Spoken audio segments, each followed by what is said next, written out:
Bonjour à tous. Donc aujourd'hui, je vais vous faire un sujet sur les abeilles en mode gestion. On est le 3 mars et il fait très froid sur la France. Et comme on peut voir sur mes images, bah, pratiquement aucune abeille ne sort, si ce n'est pour un petit vol de propreté ou quelque chose comme ça. Donc les abeilles sont bloquées à l'intérieur et elles sont grappées. Donc elles économisent leur consommation de miel ou de candy. Alors on peut voir que sur mes ruches, j'ai laissé des cales de bois pour limiter l'entrée d'air, pour aussi, c'est le travail de l'apiculteur, donner un petit coup de main aux abeilles pour qu'elles aient moins de mal à réchauffer. Donc il ne faut pas s'inquiéter, les ruches ont de la réserve, plus ou moins en fonction des ruches, mais les abeilles, comme elles ne consomment pas, ont vraiment besoin de très très très peu de miel.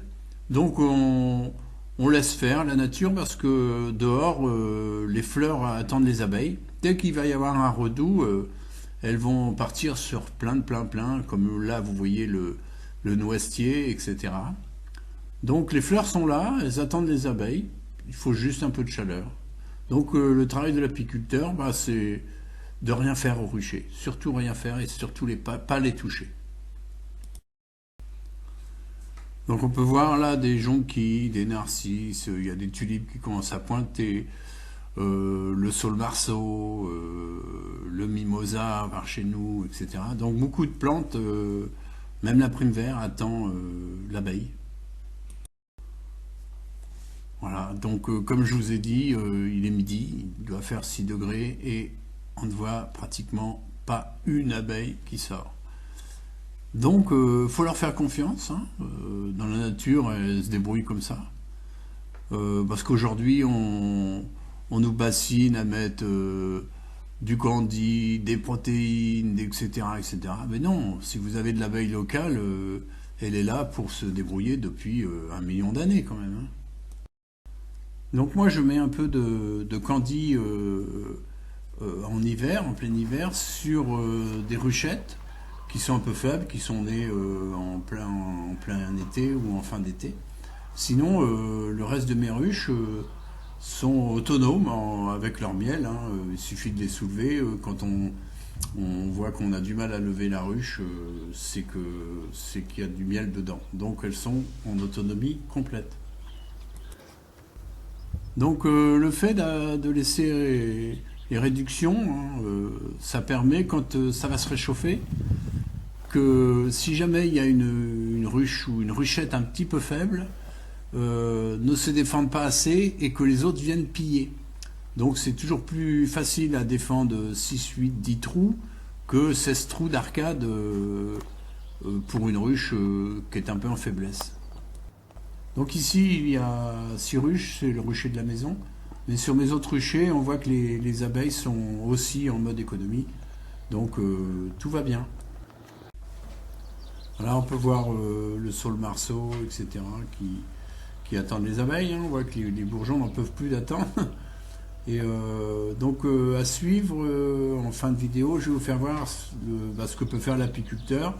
C'est de commencer à préparer ces cadres pour la saison, pour la visite de printemps qui normalement a lieu vers le 20 mars en Bretagne. Donc on va voir tout de suite mes cadres. Donc c'est des ruchettes en carton, enfin on peut mettre ça en ruche, etc.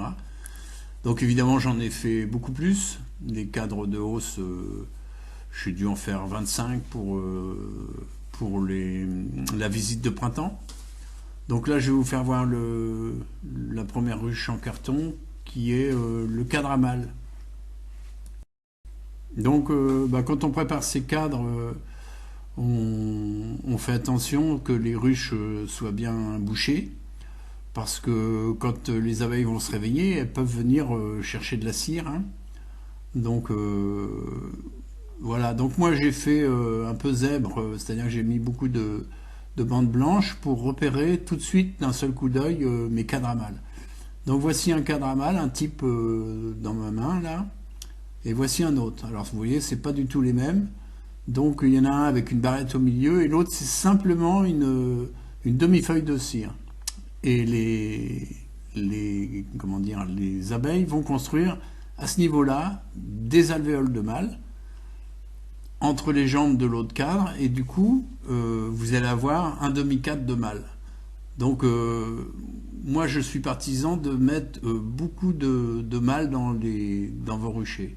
Donc il faut participer, voilà, leur donner de la place. Parce que que des gaufres, elles font pas de mal, si ce n'est dans un petit coin, etc. Donc il faut vraiment leur donner au moins un demi-cadre par ruche, par an, pour faire du mal. Que vous laissez, hein. Moi je n'enlève pas pour le varroa, etc., etc. Je laisse mon cadre à mâle toute la saison.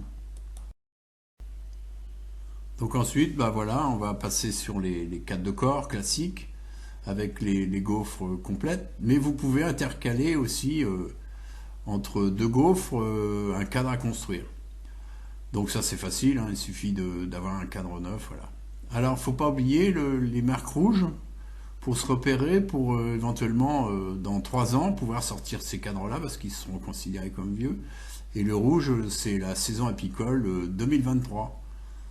Donc tout ça, ça donne des informations à l'apiculteur et pour une bonne gestion de ces cadres de corps. Voilà, donc c'est la fin de la vidéo.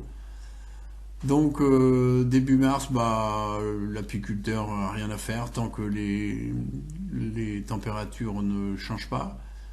N'oubliez pas de vous abonner à ma chaîne, un petit pouce bleu fait toujours plaisir. Allumez la petite cloche pour recevoir d'autres vidéos. Et moi je vous dis à très bientôt.